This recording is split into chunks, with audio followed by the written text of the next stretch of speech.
Hello and welcome to MiceCast with your hosts Greg, Mike, and You're damn right. welcome to episode 300. Episode 300 is going to be a old school mailbag episode. The original plan was to be inside a park, but you know, in this day and age, getting inside a park without a reservation is just a giant pain in the ass. So you get plan B. Those of you who are listening, I really wish Richard could say that line from Shaft with any confidence. Oh, damn straight, that one. It'd be damn straight. Yeah. Just like Michael Jackson. We're going in. All right. So I don't want to know about that one. A couple episodes ago, I did a pre-roll asking for submissions. You know, here comes episode 300. Give us shout outs, give us show ideas, give whatever. The first thing you're gonna notice is that the music has changed. And yes, the exit music will also be different. I feel like I need to have my pipe while that music's playing there and just sit here with my pipe. Waiting for Masterpiece Theater, right? That's right. The reasoning might be obvious. You know, we get copyright strikes every time I post an episode on YouTube. And Spotify, and you know, I defend it as fair use, but it gets to be quite the pain in the butt. So we're going to switch to something that we can get licensed, and that's what that video I sent you the other day for you guys to review. Yes, it got a strike within 2 seconds of uploading it. You were saying yes, and I didn't even have monetize on. I had it off because it's just background for us to check. At 3 licenses that I have for the music took about 2 seconds, 5 minutes to get a response saying, okay, the music they claimed was in there wasn't even in there. Okay. Yeah. So that's what we're dealing with. And we want that to stop. So that's that.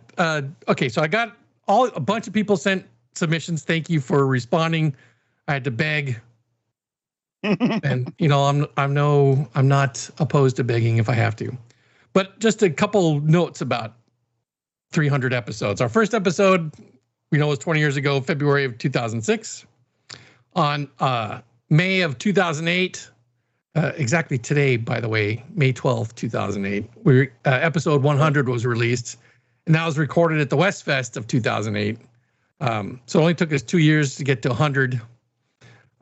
Episode 200 came in March of 2011. That was supposed to be our finale.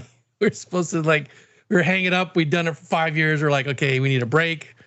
We also did that one live in the park. And then it took, 15 years to get another 100 of them out there. And there's two special editions if you want to count, but I don't count them. Well, so we didn't work real hard for that extra 200, right? The extra 100. The extra 100. But we've been prolific since August of 2025. So who knows how far this will go before we get bored again or something else comes along. Like sometime in there, we started another project. See, your board should have had Squirrel on there already for a distraction. Yeah, we should. The Squirrel? I don't have Squirrel, but I have, let's see. It's right over the head of reference. Yeah, it's too late. All right, I'm moving on. All right, so the first drink of the night. Cerveza Pacifico Clara. Oh, Mexican beer. All right. So the first, just like I said to that deep voice comment for your Shaft, you're gonna lose your that kind of Shaft card with beer like that. All right. What are you talking about? Listen up. The first, what are you talking about? The first response came from a gentleman named Chris, although his email says Scott. So I don't know if it's Chris or Scott. He signed it Chris, but anyway. So the first one we got was, congratulations on 300 shows. I've been with you for each of them. Don't know if that's sad or a compliment. We don't know either. Anyways, I was curious to hear you guys talk about the documentary Disneyland Handcrafted. I thought it was well done and provided film footage I have not seen before, and I thought I have seen it all. Curious to your opinion. I know you guys are historians of the park. Have appreciated you guys firing up the podcast again. Respectfully, Chris. Now, Chris, Greg and I have both said we would love to talk about Disneyland Handcrafted. there's one individual that I don't think has watched it yet. Ooh. No, actually, I have watched it. I watched it before both of you guys watched it. You did not, because Okay. and I'll that's Class A1 bullshit, and I'll tell you why. It's Why? Class A1 bullshit. Why? Because when we talked about it, you said it was you called it the Fowler documentary, and I'm like, Yeah, you that's haven't right. watched No, it. no, if no. you Wait, call wait, wait. it- If you're going to attempt to talk about facts, let's get the facts correct.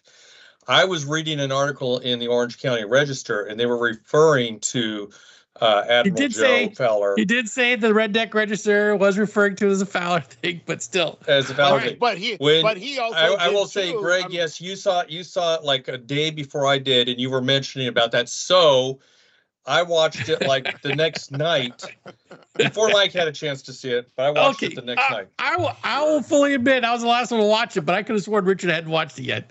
Anyway, so thank you, Chris or Scott, whatever. I've added Disneyland Handcrafted to the what should we talk about list. There. And I will agree with you. It was a very good movie.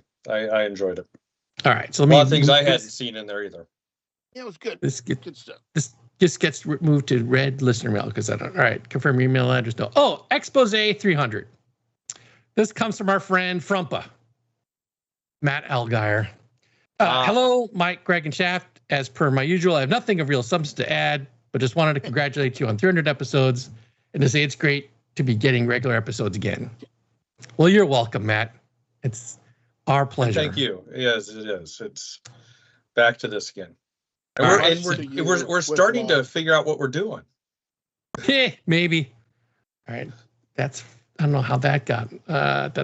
Receipt, WordPress. Submission for show.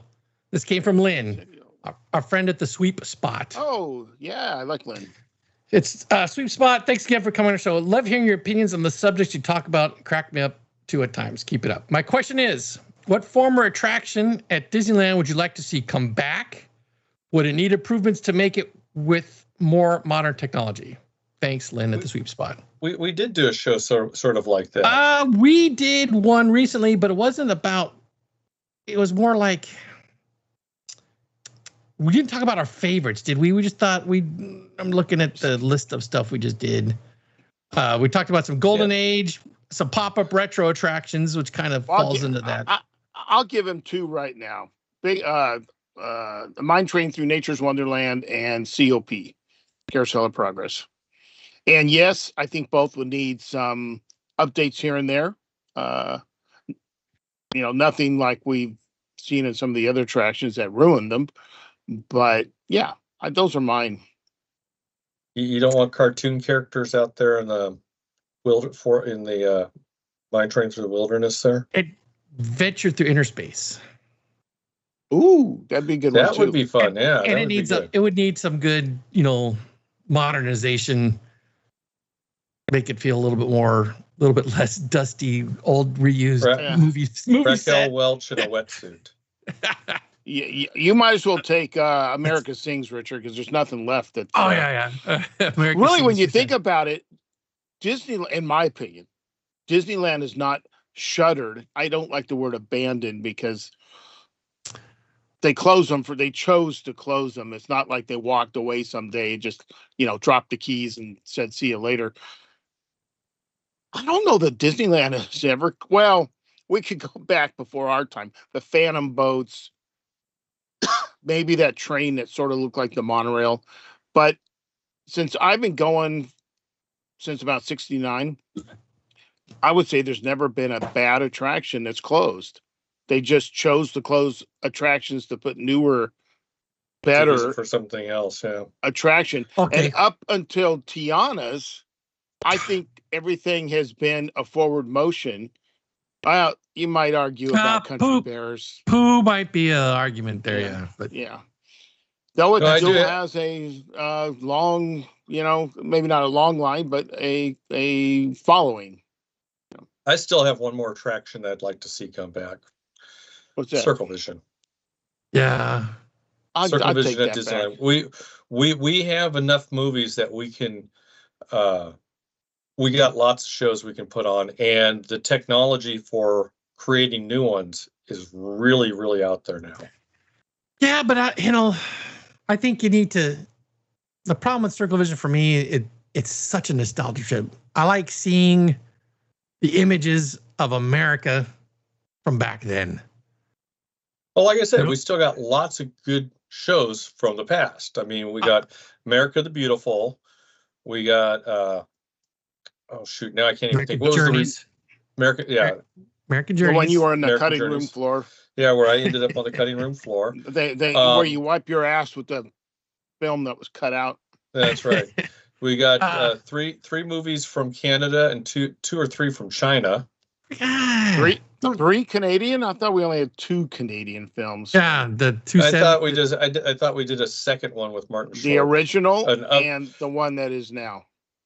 Yeah. Okay, I thought we did a newer one with Martin Short in there too. But what if we could just put like bar stools so you could actually sit, twirl, and not have to stand, lean on rails, have kids standing Fall on over.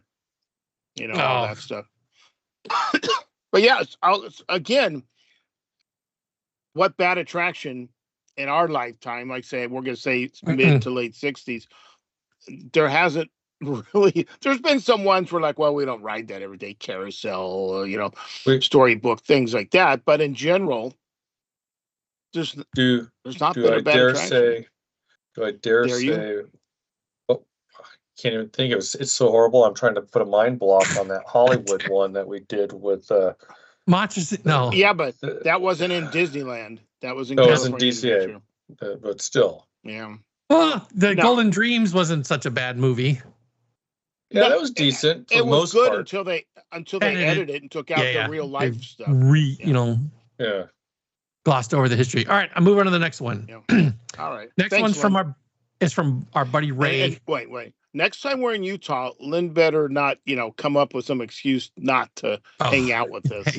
Come chill, yeah. All right. Next one's from Ray Kastner, our buddy. Oh, good old Ray. Yeah. Subject is Show 300 ego stroking praise. Thanks, Ray. So congratulations on reaching Show 300, even though it took 2 editions of the show to reach it. It's still quite an accomplishment. Actually, this is 3. First edition till 2011, and then in 2013, we did a few saying we were back, and then something else took off. We kind of faded at there, right? So anyway, it took me a while to get back in the show after the long layoff. Now I look forward to it. The topics have been good and interesting. I now have a mental clock in my head as to when Greg will go down a rabbit hole tangent and laugh when you try to wrangle everyone back on topic, with your last resort being the button signaling the show is over. The BMS Lou show got me thinking about seeing if you and Greg can wrangle Chris, Aussie John, Ryan, me, and Greg together on a date and have a reunion. Where Are You Now type of show regarding the short-lived podcast website that we had, though I can't remember its name. I think it was something like Travel Ears or something like that. Maybe Greg remembers. Okay, maybe Travel Ears. Yeah, no. Travel Ears with Chris, with Spreadsheet Joe. I can't remember his name right now. And Aussie John and Mouse Droppings. But still, I think the Esquire had the best show name that any of us ever had with Mouse Droppings. But I can't remember. Was it Shannon and do we really want to have what's mouse the guy droppings in this age of hantavirus? The guy has. They had their own show. Yeah. Crud. Shannon and and he was it Ryan? Was it Ryan? No, I don't know. He lived by spreadsheets and it kind of drove me nuts. But it was a good show. It was fun. It's hard to wrangle. I mean, we've known each other. I've known Richard since high school, known Mike since I got out of the service. Those guys, not as much. And I think it's easier to fall apart from people that you aren't quite as tight with, that were just other show guys. And then, my kids were already older. Other people started having kids, which interrupted their lives too. Some people can't do 2 things at once. Nobody can. So you don't know what else I'm sorry, but human beings don't do 2 things at once. They task switch very, very fast. Okay, whatever you want to call it. That's been proven. You can't do 2 things at once. All right. Well, thanks, Ray. Thanks wait. for the congratulations. Isn't this 2 things at once? No, Was it? that's you No. got. Yeah, there you go. You got to pat your head and rub your belly, and then But reverse as your hands going up, you think this is not the it's task switching. You're task switching. You're not. Okay. They're not actually going at the same. All right. Red. So even though both hands are on a keyboard and a mouse, I'm doing two different motions as I'm drafting. That's still one thing. Playing a piano. All right, move on. All right. I'm bored with that already. Yeah. All right. Show episode okay. 300. This came from Brad. I reached out to Brad. Oak fan. About Going on the show. Oh, yeah, and or like a DPN reunion because our first Westfest and was in 2007. And what was his response, if any? He's got other stuff going on in his life. He can't do it. It says, "Hey Mike, saw your request and figured I'd send a note to ask if you wanted to include a segment about the original DPN. I know it's completely defunct, but I like reminiscing about the good old days when we all had originally met. I'm talking 2006 when we went to Walt Disney World for, he says Fan Fest, but it was called something else. What was it called? Mouse Fest, yeah. And the very first Pod Fest with Mongello. Then how we started Westfest and created the banquet dinners, etc. There's a lot of talk. There is a lot to talk about with this topic, and I'm sure it would be nice for our select group of people, but it would be fun reliving those memories. I'm glad you guys are back making podcasts. Keep up the good work. Best regards, Brad Oak fan." I'd love to get Brad on and reminisce, even if it's just for my own self. Probably the new people go like, "What are you guys talking about?" Yeah, they have no clue. That before I was born. That's like talking about the Brady Bunch or My Three Sons, and kids are like, "What the hell's that?" Well, Brady Bunch is still in the zeitgeist because of movies and Okay, how about this? President Reagan. 20-somethings don't even know their past presidents. Some of them don't even know their first president. They don't know who George Washington is. Yeah. Yeah, it's scary. All right, moving on. All right. This one is labeled show idea. All right. Yeah, I like those. It says, "Hi, Mike. Hope you're having a good week. First time emailing the show. Have been listening since 2006 and have always enjoyed your discussions and sense of humor. I'm planning my first Disney trip. No, excuse me. I'm planning my first trip to Disneyland, California." Mike, should we go back, say long time listener, first time emailer? Long time, first time, right? That's how it goes. I'm planning my first trip to Disneyland, California, having visited every other Disney resort, including the Asian parks, multiple times. Wow. It is a sacrilege that I'm yet to visit the original. It is. Well, yeah. While planning my California trip, I've been reading about how crowded Disneyland has become, which got me thinking about different ways Disneyland can manage the crowds. I appreciate that Disneyland crowds have been a topic before, but what I've always enjoyed is that blue sky thinking similar to Greg's Imagineering My Way show. Being a big fan of Epcot's People Eaters, I would love to hear a discussion about which existing Disneyland attractions could have their capacity increased. That's a good question. Or new People Eater style attractions could be built if money and space are no object. This is my first time suggesting a topic to any podcast, so please let me know if it's terrible, and I'm sure I could think of another. I like 20 years of MiceCast. Keep doing what you. Let me finish. Keep doing what you're doing. I've been listening since I was 18, and was glad to have you and other DPN alumni as part of my formative years. All the best, Ryan from the UK. All right, Ryan. So I like these questions. Yeah, I think they should be added to the list. I think I'll just make a note that. And we will say that's actually a very good question. That's a good subject matter. All right, so the question is going to be which existing Disneyland attractions could have their capacity increased, or new People Eater style attractions could be built if money and space are no object. Copy. Hey, Richard, what do you think's in the lower right hand corner of my new photograph I just put up here?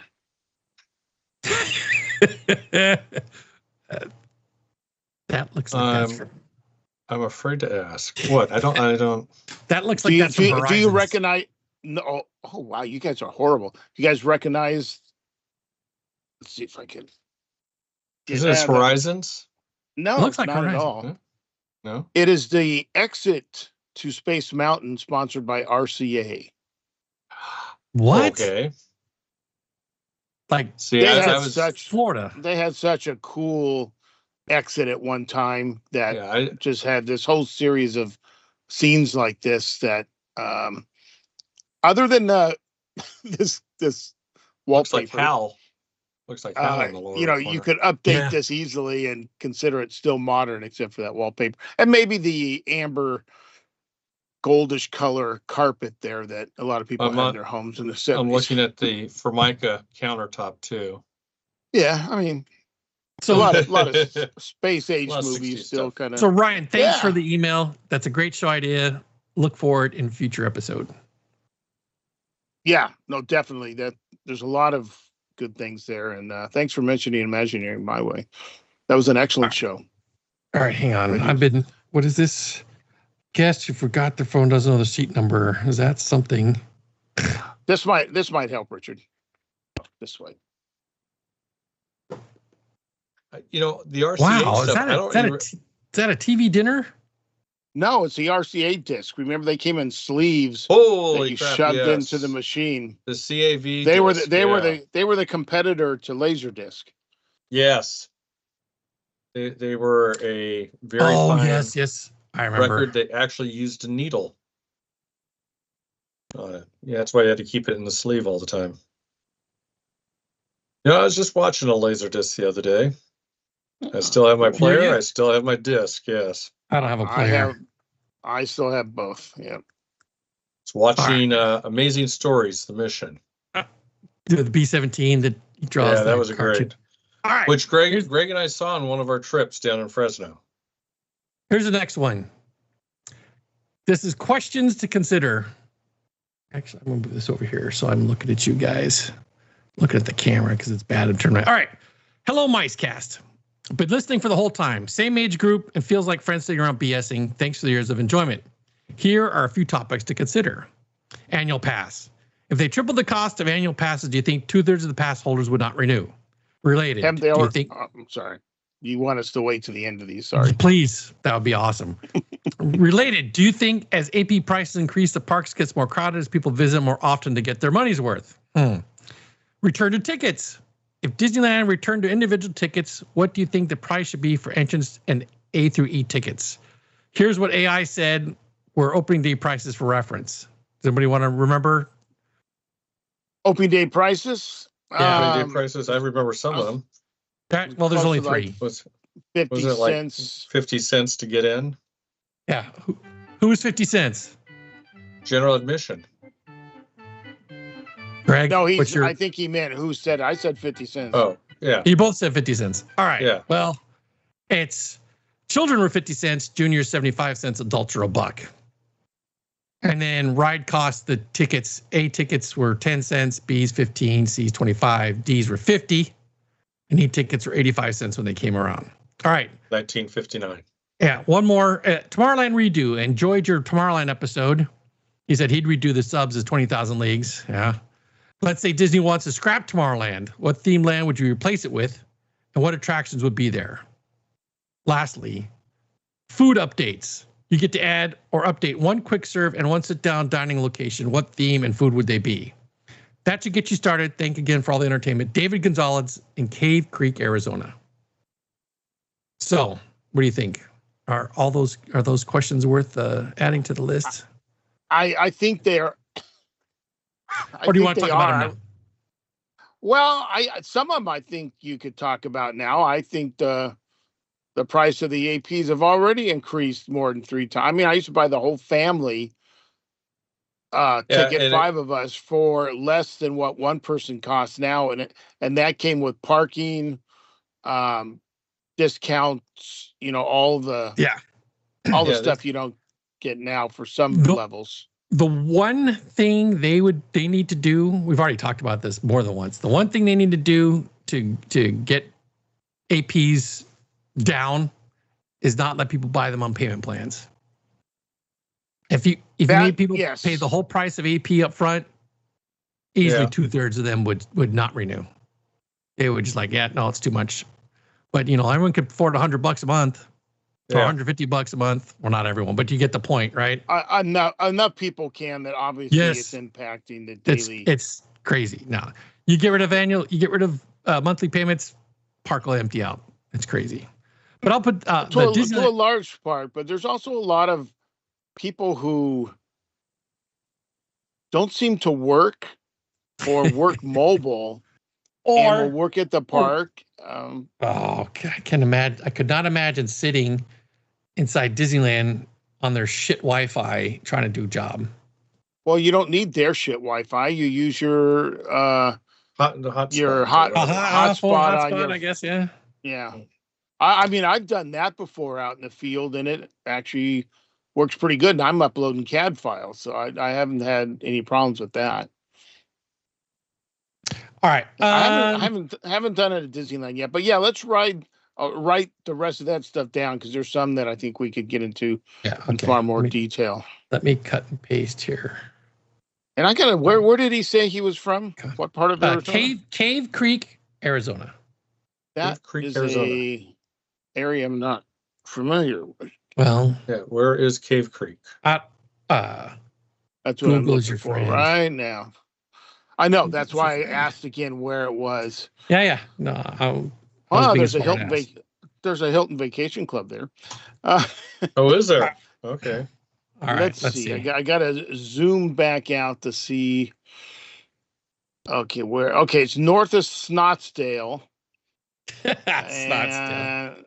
And above the Sonora Preserve. So it's north from Phoenix on the 17, is northeast a little bit. You'd go up to like Anthem, maybe and cut across, or go up through, Tatum Ranch and some of those areas on little roads. Yeah. All right. So now I know where that is, and I now will never stop. No, just kidding. Wait a second. That's close to Snowflake, isn't it? You would know. Never mind. But he can always give us some hints of places to go see for the American Landscape travel show available on YouTube. Yeah. All right, next. Which is probably going to have a name change because we got some advice at NAB that I think is going to be helpful. Sound advice. Yeah. All right. Yeah. I'd like to hear that once we're done with this. All right. Greg Cole emailed us. Good name there. Wanted to reach out ahead of episode 300 and say thank you. What you, Greg, and Shaft do week after week, keeping fans honest and genuinely informed in a space that rarely does either, does not go unnoticed. The podcast has a rare voice, and the three of you have built something worth showing up for. Those are mighty kind words. Holy smoke. They're very kind words. Yeah. I put together a few topic ideas I thought might spark some good conversation for the milestone episode. I hope at least one of these lands. Either way, keep doing what you do. Look forward to 300 and beyond, Greg Cole. All right, here's his three topics. Some of them are fun. Well, wait, why are you laughing? Because I see the titles and they make me. All right, here's the first one. Disney 2035, theme park giant or overpriced nostalgia machine? Yes, all the above. that might be present right now. I mean, that might work. The description goes, over the last decade, Disney raised prices, leaning heavily on sequels, expanded aggressively, and bet that the brand alone would keep people coming back.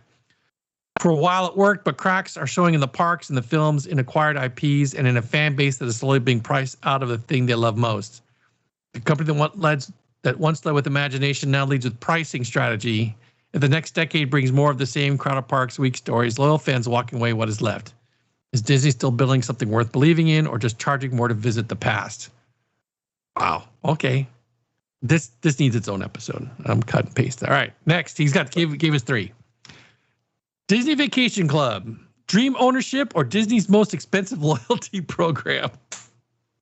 Yes. Well, holy smokes. I believe this is something to that effect has been on our list, and we keep avoiding talking about it. DVC? Yeah, my question was, are people still buying it? And if they are, why? Oh, why are people still buying Disney timeshares? Yes, I better put DVC in here so I can find it because they're still buying them because they keep building more. All right, well, listen to the whole workup here. Disney Vacation Club spans over 40 resorts worldwide. Owners pay tens of thousands up front, plus rising annual dues for their freedom to vacation almost exclusively at Disney properties.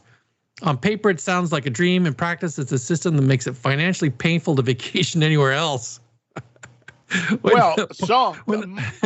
go ahead. When the parks feel overcrowded, the films feel formulaic, and the overall experience feels like it's coasting on nostalgia. Does a DVC contract trap families in relationship they cannot afford to leave?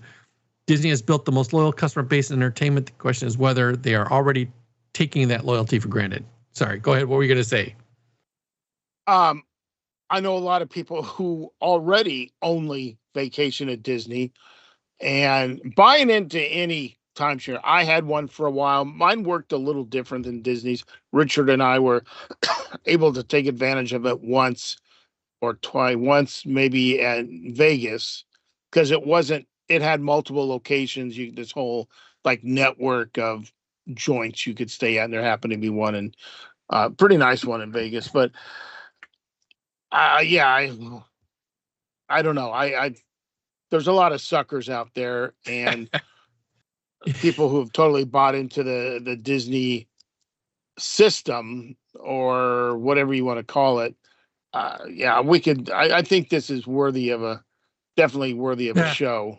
I've added those 3 questions to the list. Now, Greg, you sent me an edited, see red font. Oh, so I finally see it now. It's not 40 resorts or what? It's 17. All right, sorry. I should have read the updated 40 sounded high, but I just went with it. Yeah. All right, hang on a second. There's something sticking out of your neck right now, Greg. Yeah, it's an SR-71. I'm gonna do a different one. Now there's something more coming out of your ear. Yes. Let's see. All right, let me move this to. No, I'll leave that there so we can read the whole thing. All right. Oh, this is a big one. All right, let me skip that. We'll do that one later. Pete Evans, Nick Monty. Yeah. Hello. I'm one of the listeners who've been with you for the long haul. Looking for a distraction while working, I found podcasts in 2005. My daughter was just turning 3, and I had purchased a $99 annual pass from a local Disney store and ventured back into the parks. So when searching for podcasts, Disney content grabbed my attention. Meandering Mouse was the first one I listened to. I'm old and lived close to Disney most of my life. My first visit was around 1967 with regular visits up to 1983, including a few times with the high school band. Maybe the best times were those visits. I worked at Knott's a few years back in 81 to 82, so I have a little theme park background. I've not been to the parks since... I worked at Knott's. That's when Greg was at Knott's too. Yeah. 81 well, didn't you guys already talk about some overlaps? Yeah, I think we did. We never saw each other. I think he was a sweeper. I can't remember, but for some reason that sounds vaguely familiar. Anyways, moving on. Hang on, sorry. Keep reading. So I've been back to the park. I have not been back to the park since 2016. My daughter lost interest in, and so did I, as back pain makes long visits a pain. Let's see. I'm interested in the history and behind the scenes discussion though, and I own Disney stock, so I'm invested in the company whether I visit or not. Thank you, MiceCast, for providing an outlet. You, along with several others who are part of the DPN, created hours of content. I'm truly appreciative of that, and being able to hear so many perspectives on a topic that continues to stir my interest was a joy to listen to over the years. I'm overdue for a visit, and my now 24-year-old daughter and I plan on doing a visit soon. I would have to use a scooter, I imagine, as my back pain cannot handle full day in the parks. So any tips on that in a show would interest me. And all the new steps needed to enjoy a day, which includes the new version of Fast Pass reservations, etc. Even info on the VIP tours would be worth a listen. I hear that up to 10 people can go on it, which would reduce the price. Might be the best option for this old fart. Thanks again for the shows. 300 number you should be all proud of. Well done, gentlemen. That's from our friend Pete. Pete was a regular attendee at Westfest. We would see him annually. Wait, he was listening to the show with his 3-year-old daughter. How badly did that? No, I don't think no, he was listening with her. So. He knew not to do that because. Oh, okay. Just 20 years ago we worked Blue a lot. Hey, Mike, have you ever seen Richard's Forrest Gump wave? No. Hang on, let me treat this. Let's see, Forrest. I see it there. I'm sorry. I have the screen blocked as I'm reading because I'm looking. I want to look at the Yeah, that's 1986 Richard right there. That looks like Morocco. Is that Morocco? That It is Morocco in the background. I think Morocco is fairly new when we went in 86. Yeah. They didn't even have anything there. They had like the tourist office and maybe one gift store, and that was it. Chilled monkey brain. Chilled monkey brains. All right, here we go. I was able to get my little Morocco flag for my hat. So there's a lot of good subjects from Nick. We should definitely put those on the So they're list of thing. You got them on there? Right. Yeah. You talk about from Pete, right? Oh, I'm sorry. Yeah. Sorry. Okay. Yeah. Let me just. And his 3-year-old daughter. His daughter's 24. His daughter's the same age as my children. Okay. All right. I'm over to for visit. Okay, just put these. Control C. Come over here. Control V. All right. Where was I? All right, Jared Talkstein. Congrats on reaching 300 episodes. Back in the prehistoric times of 2005, when iPods and podcasts were new, your show was one of my favorite Disney podcasts. I also listened to Window of the Magic, Inside the Magic, and whatever show Lou Mangello was doing back then. I felt I had a pretty balanced Disney podcast diet. Paul's show is more focused on the soundscape of the parks. Ricky's show is current events and Disney's news of the moment. And Lou's shows were full of interesting trivia and information about the parks and the Disney company. I always found MiceCast to be the other side of the coin when it comes to Lou's show. Lou was and remains completely positive when it comes to Disney company. He has stated himself, if you're looking for critical analysis of Disney, then his show is probably not for you, which is why I enjoy MiceCast. If all you consume is sugary candy, your teeth rot, you get fat, and you get diabetes. MiceCast was and remains a protein of my Disney diet. Okay. I'm sorry, Jared, but my sophomore brain is reading extra into that. All right. We're protein. Okay. Yeah, I know where your brain gets going, Mike. And yeah, even in our show, we can't mention that. Yeah. All right. Let me keep reading. There's more paragraphs. It is telling that your show is the only one I still listen to that originated in the golden era of Disney podcasts. I do believe that we originated in the golden era. Yeah. Now I know you took a decade off, but the show has remained remarkably consistent. You can listen to podcast episodes recorded 15 years apart, and it feels like they could have been recorded within days of each other. I would actually love for you guys to revisit. Maybe they were. I would actually love for you guys to revisit some of the Disney podcasts from that golden age, like Jeff from Houston or Earl from Trapped on Vacation, to see what they're up to now. Why did they give up podcasting? What do they think of the Disney company in its current form versus where it was 25 years ago? I think those would be fascinating interviews. I'm very happy you guys are back on a semi-regular schedule, and I always look forward to seeing a new episode of my Spotify library. Here's to more years of Greg picking on Richard and Mike trying with your futility to keep the show on the tracks.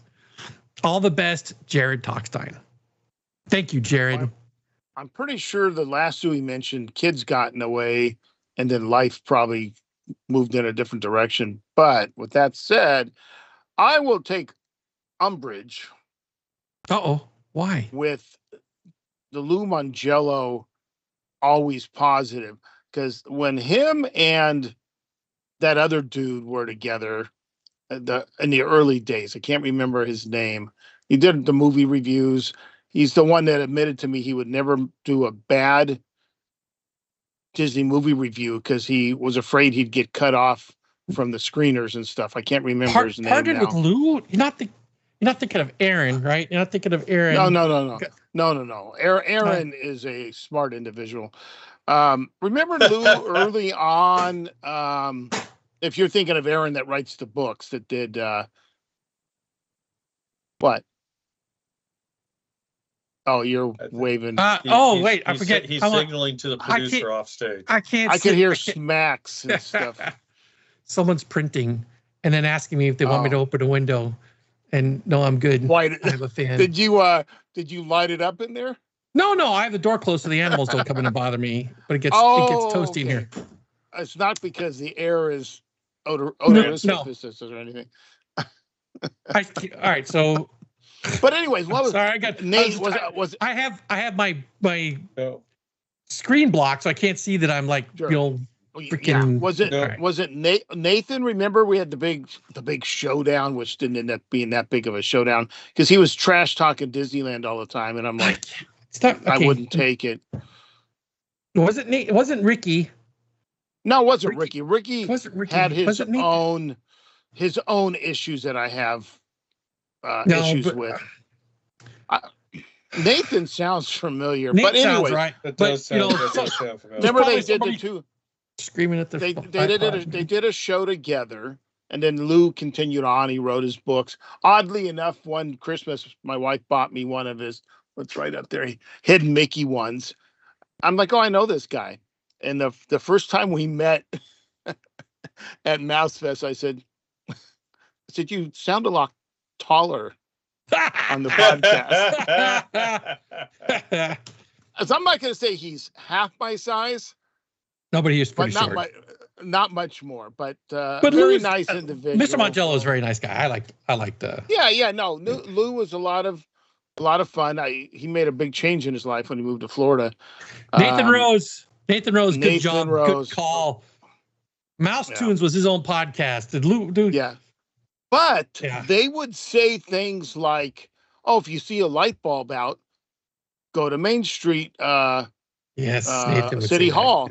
We've said things like that, and people would say we were being mean and harsh. Yeah, that's right. I don't know. Maybe they were farting pixie dust when they were saying it, so it was okay. But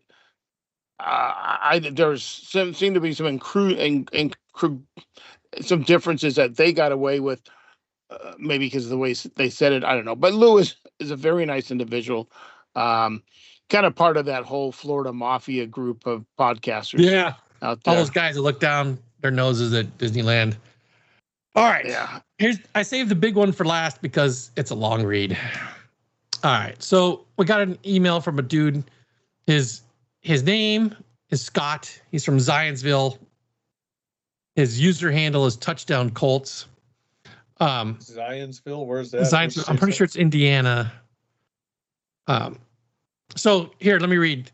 Congratulations on the big 300 or 300. I've been around since basically the beginning as Disneyland's 50th anniversary festivities are being prepared. You have been my favorite podcast on my phone. I grew up in the days of 2.5 hour long tangent fest with plenty of adult language. So what the fuck is he talking about? In honor of you three, I'll write my congratulatory message in this spirit, and it is long. It's long. All right, but we get what comes around goes around, right? Hey, we asked for it.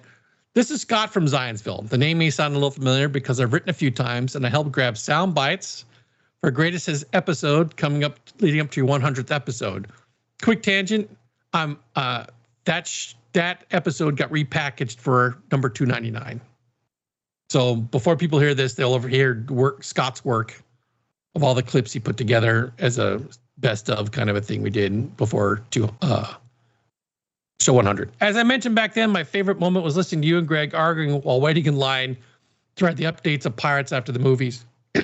Oh, yeah. I was hoping to send you a recording of my favorite moments at your podcast revival. Mike was trying to professionally end the episode, and Greg was on a rant. As Mike turns out the fantastic music and begins his concluding comments, Greg blurts out, "And don't get me started on the problems with women in leadership positions."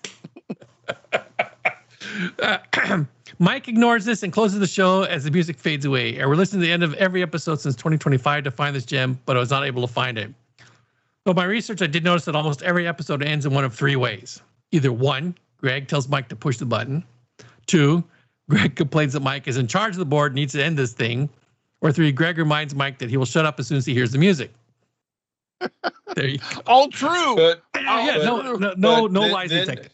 Then we have Mike turning on the music and Greg ranting about Yeah. All right. So here we go. Still more paragraphs. I live in the Midwest and never had your perspective on the other local parks, at least until this year. My oldest son wanted to take a roller coaster trip to LA for his spring break. We spent 2 days at Magic Mountain, then 2 days at Disneyland Resort, followed by 2 days at Joshua Tree, ending with a day at Knott's. Sorry. The highlight of this trip. That's what that little button is for, you know. Oh, what? I don't have a cough button. The mute button. Yeah, well.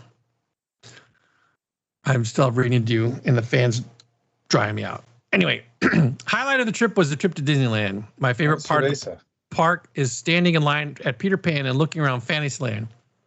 You hear the music of the carousel next to you. Snow White, Pinocchio are about 100 feet away across the plaza. Dumbo is just probably 100 feet behind the carousel. You're looking at Toad as you wind through the queue, and you can just catch a glimpse of Storybook and Casey Jr. in the distance. It is incredible how many classic attractions are situated in such a small area, and I didn't even mention the teacups and Alice right around the bend. Regardless of the crowds, I think it really captures the magic of Disney, and the European fairy tale feeling is so much more endearing than the medieval tents of Walt Disney World. I also love how It's a Small World has its own little piece of the park, and the clock and architecture is out in the open. The other cool part of the Disneyland Resort is being able to stay at a Marriott hotel with a McDonald's in the front parking lot, but still have a beautiful view of Space Mountain literally across the street. I'm pissed with the draining and destruction of rivers of America and Florida, and even more pissed they aren't at least replacing it with a Cars-based attraction that doesn't involve rebuilding Radiator Springs. It's amazing to see that lit up in neon at night in DCA. All right, halfway done. Again, 2.5 hour episodes, right? My son enjoyed the roller coaster at Magic Mountain. I hated trekking up and down the giant hill on the left side of the park. Every roller coaster was running only one train, so it was frustrating watching the ride operators slowly load a group of people, then awkwardly stare at each other for 2 minutes as the ride made its loop. The weirdest moment, though, was on Ninja, a suspended roller coaster on top of the previously mentioned hill. As we finished our ride and safety ride to the station, our shoulder restraints wouldn't deactivate, so we stuck locked in the coaster. Instead of simply manually unlocking each coaster car to let us out, all the ride operators slowly strolled into the main building. A minute or two later, they all emerged wearing green vests and carrying a clipboard. Our operator, with 5 nose rings and purple hair, walked past and ignored the manual release lever on our car and started asking us for our names and cell phone numbers. I was pretty frustrated at this point, so my wife wasn't happy with me when I told her my name was Donald Duck. Luckily, as this madness was going on, we saw a supervisor run up the hill into the main building. We felt the harnesses unlock 15 seconds later and hurried out to be on with our day. Is this normal California madness or just a strange way to operate a park? Well, not normal California. Well, the way the person's dressed is probably normal California madness, but not, yeah, that's Six Flags. What can I say? I haven't been there in forever. Same here. Our Knott's time was awesome. You can definitely see the similarities with attention to details and customer service similar to Disney. It's a shame that Six Flags will probably suck that feeling out of it over the next few years. The highlight of this park was definitely the fried chicken lunch and piece of pie we grabbed on the way out. The minecart ride was pretty great as well, except that they crammed 2 or 3 families in each car, which make it very uncomfortable, both physically and mentally. Let's see. Dollywood. Dollywood is a great theme park, much in the same vein as Knott's. Description, Mike, though, is a little bit off. You looked up that and mentioned it was located in the outskirts of Knoxville. A better description of that is Dollywood is nestled in the heart of the Great Smoky Mountains. It is built in the side of a mountain and makes the hill at Magic Mountain feel like a speed bump. Some of the folks on ECVs really have to rev their electric engines to go up some of the walkways. Dollywood is located in Pigeon Forge, which is Tennessee, right? And 10-minute drive to Gatlinburg. These 2 towns are major tourist attractions to many Midwesterners. All right, almost done. Universal. You all are missing out on this. Our trip to Florida last summer, my family converted to Universal lovers. All 3 of my sons said Islands of Adventure was now their favorite Orlando park. We had a total blast at Epic. Everyone focused on Mario Land and Harry Potter, but for us, the Island of Berk was the most immersive area.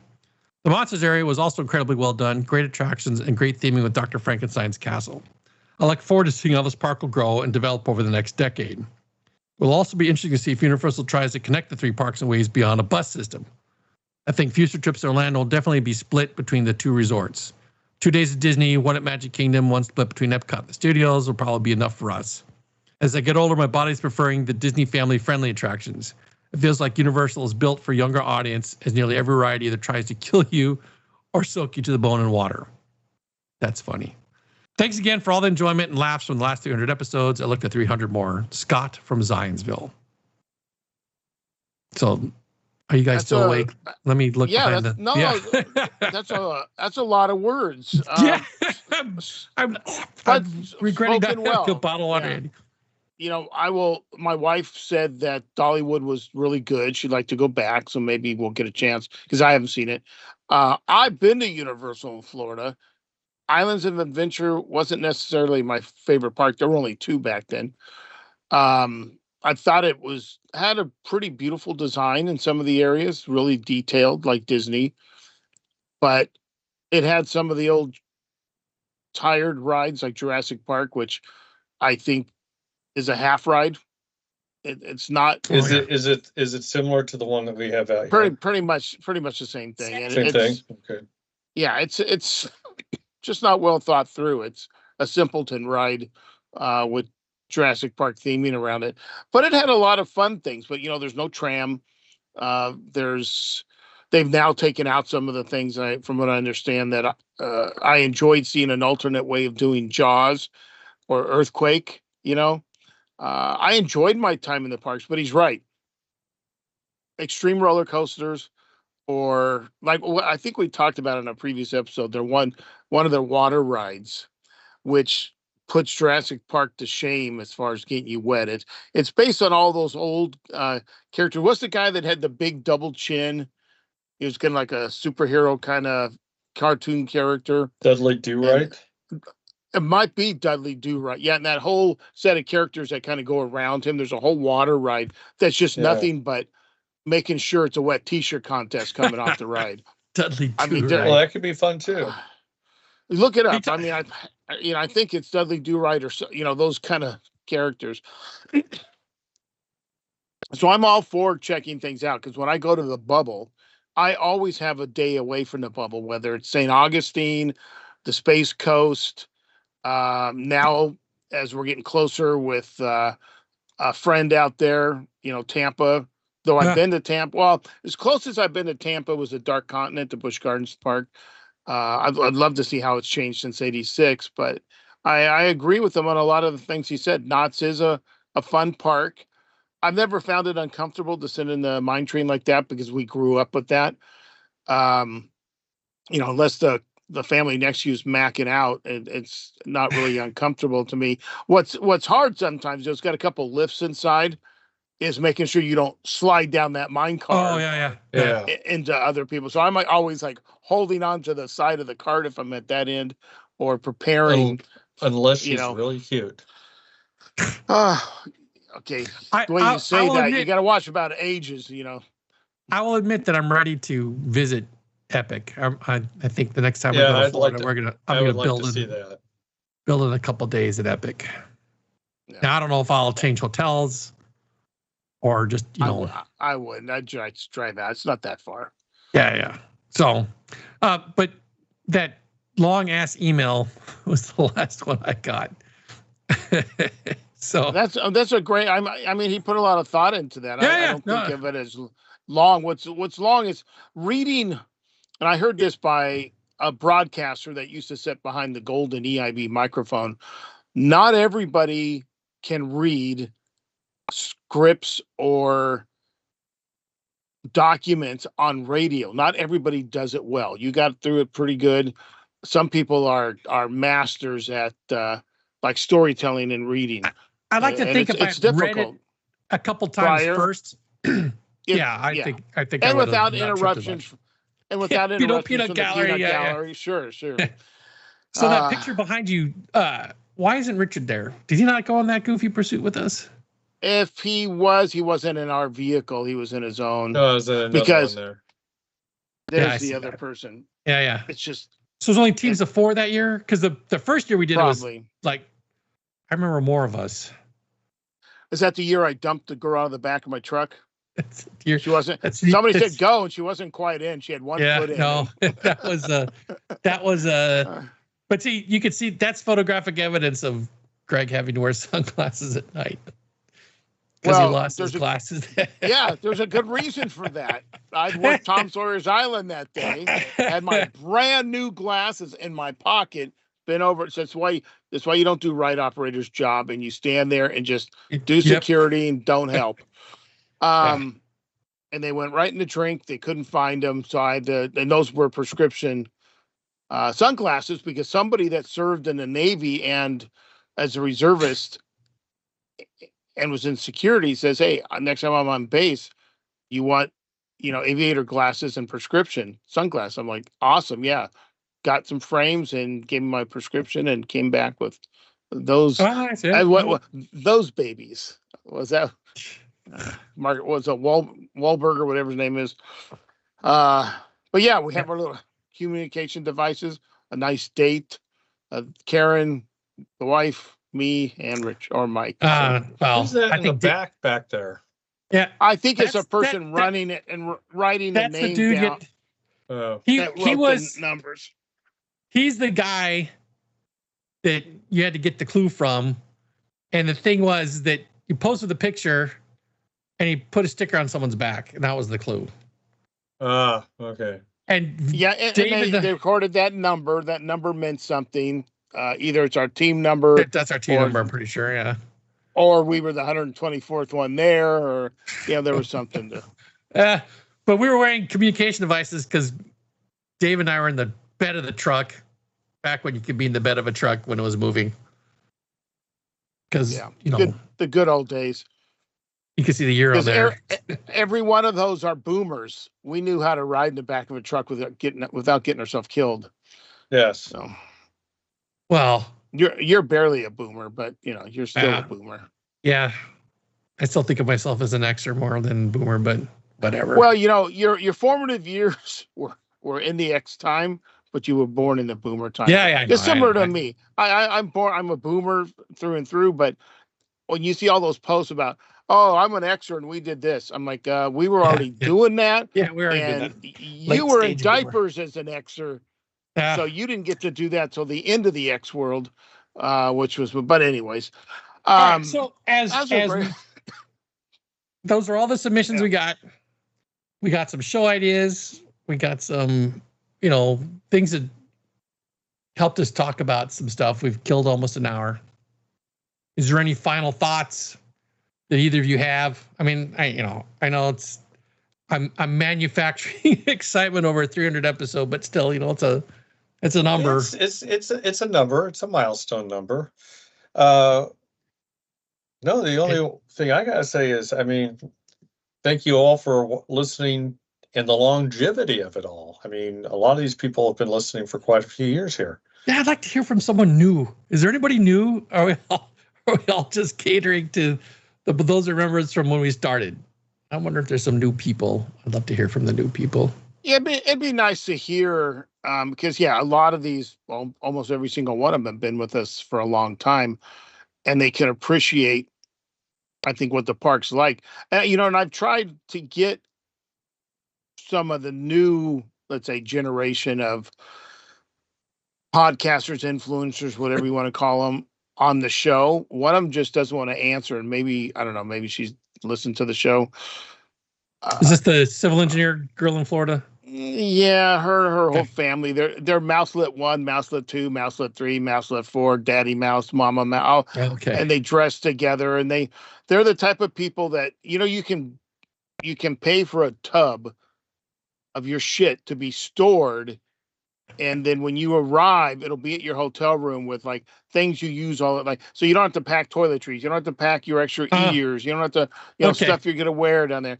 These are people who go all the time. I rarely see a post they've been anywhere else. Hey. Oh yeah. They're DVC members also. But there's another one, I think she goes by One Man Dreamers. She's local here for California. And she's shy, but she wants to come on the show.